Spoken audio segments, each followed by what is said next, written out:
అతడు ప్రమాణము చేయగా నష్టము కలిగినను మాట తప్పడు. అతడు ఒక మాట ఇచ్చాడు, ప్రమాణం. ఇగో నీకు ఇది చేస్తాను అంటే చేసి తీరాలి, నీకు ఇస్తానంటే ఇచ్చి తీరాలి. నీకున్నా లేకపోయినా మాట ఇచ్చావు కాబట్టి ఈ మాట నిలబెట్టుకోవాలి. నువ్వు ఏ పరిస్థితుల్లో ఉన్నా సరే మాట తప్పకూడదని దేవుని యొక్క వాక్యం సెలవిస్తూ ఉంది. ఇలాంటి నీతిమంతుడు యథార్థమైన ప్రవర్తన కలిగి సన్మార్గంలో జీవిస్తున్నవాడట తన ద్రవ్యమును వడ్డీకి ఇయ్యడట. వడ్డీ వ్యాపారం చేయడు. ఈనాడు చూసినట్లయితే వడ్డీ వ్యాపారులు ఎక్కువైపోయారు.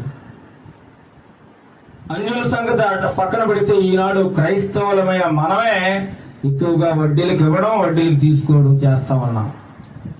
డబ్బు ఎక్కువ ఏం చేస్తున్నారంటే దాన్ని ఇంకా ఇంకా ఇంకా అభివృద్ధి చేసుకుందామని ఒక 10 లక్షలు ఉన్నాయనుకో దాన్ని 20 లక్షలు చేయాలి, 30 లక్షలు చేయాలి, 50 లక్షలు చేయాలనే ఉద్దేశంతో ఆ ఉన్న డబ్బును దేవుడు